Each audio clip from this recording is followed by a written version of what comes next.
Alors, on a reçu le nouveau Mac Mini à l'instant. On l'a juste déballé, on a installé le système.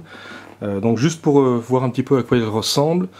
Donc, on a un format qui est toujours très carré, tout métallique. Ça ressemble d'ailleurs pas mal à l'iPad. Vu comme ça, on ne sait plus trop qui est qui.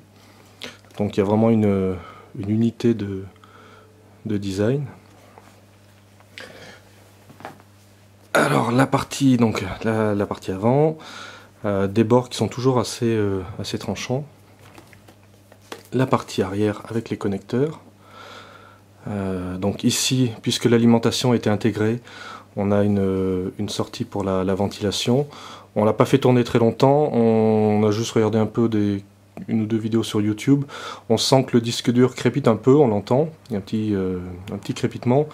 Et peut-être qu'on entendra un peu aussi le ventilateur, ça a l'air d'être assez doux, mais comparé à l'ancien Mac Mini qui avait l'alimentation externe, il sera peut-être un tout petit peu plus bruyant, mais on verra ça après l'avoir testé.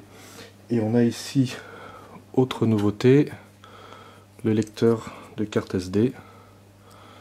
Donc voilà. Hop. Bon, c'est peut-être pas très pratique de l'avoir derrière, mais en même temps, la machine est vraiment assez plate, elle se bouge facilement, donc ça sera quand même pas compliqué de mettre sa carte. Pour voir ce que ça donne par rapport à un ancien Mac Mini, ben c'est simple, on a celui-ci. Donc voilà. Hop. Donc on voit tout de suite qu'il est beaucoup plus large. Il est aussi nettement plus fin. Voilà. Vue de dessus.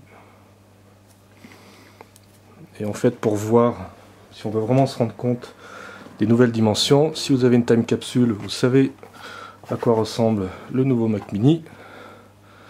Parce que c'est exactement, à quelques petits détails près, le même format. Donc voilà, vue de dessus.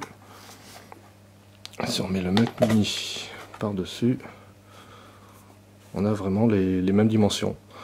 En gros, si vous voulez savoir à quoi ressemble la prochaine time capsule, il suffit de voir le Mac Mini aujourd'hui. Donc c'est vraiment le même format. Ce qui n'est pas étonnant en soi, puisque dans une time capsule, il y a la carte électronique, un disque dur, l'alimentation. Donc finalement, on retombe sur le même type de design et le même format. Ensuite, l'autre nouveauté, c'est l'accès aux composants internes. Alors là, effectivement, par rapport à ce qu'on a connu avant, où il fallait un couteau de peintre pour l'ouvrir, là c'est on ne peut plus simple. Donc la partie inférieure, on met les 2 pouces. On a 2 petits repères là, fermés, ouverts. Donc on met les 2 pouces, on tourne un petit peu, hop, c'est fait. On peut servir. Et ça permet d'accéder aux 2 Go de RAM généreusement offerts par Apple. Voilà, si on veut mettre un peu plus, il suffit de lever ici.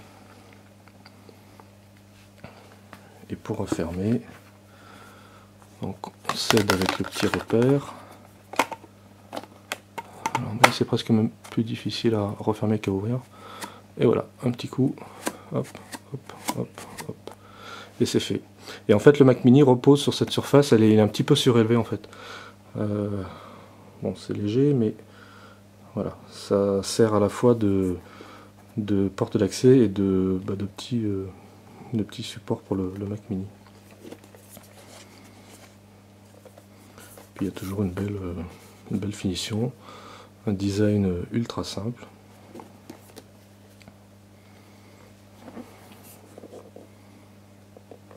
Voilà.